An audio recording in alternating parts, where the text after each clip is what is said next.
লক্ষ্মীপুরে পরকীয়ায় সাড়া দিতে গিয়ে এক প্রবাসীর স্ত্রী প্রেমিকের সহযোগিতায় গণধর্ষণের শিকার হয়েছে।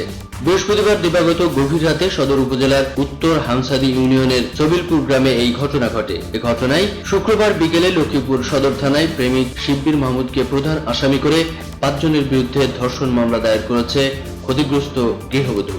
ধর্ষিতা ওই গৃহবধূর ডাক্তারি পরীক্ষার জন্য লক্ষ্মীপুর সদর হাসপাতালে নেওয়া হয়েছে। এ ঘটনায় সন্ধ্যা 6:30 পর্যন্ত কাউকে গ্রেপ্তার করতে পারেনি পুলিশ ও স্থানীয় সূত্রে জানা যায়, সদর উপজেলার চবিলপুর গ্রামে ওই গৃহবধূর বাবার বাড়ি, স্বামীর বাড়ি পার্শ্ববর্তী রায়পুর উপজেলার কেরুয়া গ্রামে। গৃহবধূর সাথে স্বামীর এলাকার কলেজ ছাত্র শিব্বির মাহমুদের পরকীয়া চলে আসছে। এর জের ধরে বৃহস্পতিবার রাত 11টায় শিব্বির তার বাবার বাড়িতে আসে। নগ্ন ছবি দেখিয়ে শিব্বির তাকে ধর্ষণ করে। এ পর্যায়ে ঘরের বাইরে অবস্থান করার শিব্বিরের বন্ধু জাফর, আলতাফ, কামাল দরজা খুলতে বলে। তারা ঘরের ভিতরে ঢুকে দুজনের অপকর্মের কথা লোকজনের কাছে প্রকাশ করার হুমকি দিয়ে গৃহবধূর কাছে 3 লাখ টাকা চাঁদা দাবি করে।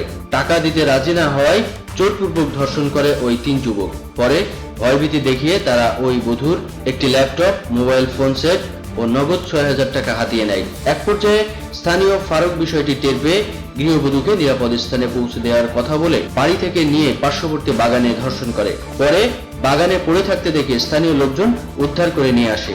লক্ষ্মীপুর সদর থানার ভারপ্রাপ্ত কর্মকর্তা আব্দুল্লাহ আল মামুন ভুইয়া বলেন, গণধর্ষণের ঘটনায় থানায় মামলা হয়েছে।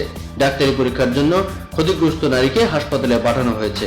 মামলার আসামিদের গ্রেফতার করতে অভিযান চালানো হচ্ছে। থাকে তো এখানে ওর স্বামী বিদেশে থাকা অ্যাবসেন্স, এখানে এক ছেলের সাথে তার সম্পর্ক হয়। তো এখানে গতকাল দাদুর বাড়িতে বেড়াতে আসে। ওই ছেলের সাথে সাক্ষাৎ হয়, সাক্ষাৎ হয়। আশেপাশে বগালের ছেলেরা বিষয়টা জানতে পারে, তাদের ঘেরাও করে এবং এই ঘেরাও করে তাদেরকে জিম্মি করে তারাও তাকে দর্শন করে। মোট 5 জন বগালের ছেলে তাকে দর্শন করে। তা আমরা ভিকটিমে জিজ্ঞাসাবাদ করেছি এবং তার থেকে আমরা এই ব্যাপারে একটা মামলা এজাহার নিয়েছি। আসামি গ্রেপ্তারের জন্য অভিযান অব্যাহত আছে। লক্ষ্মীপুর থেকে রাকিব হুসাইন রানী, 71news.tv।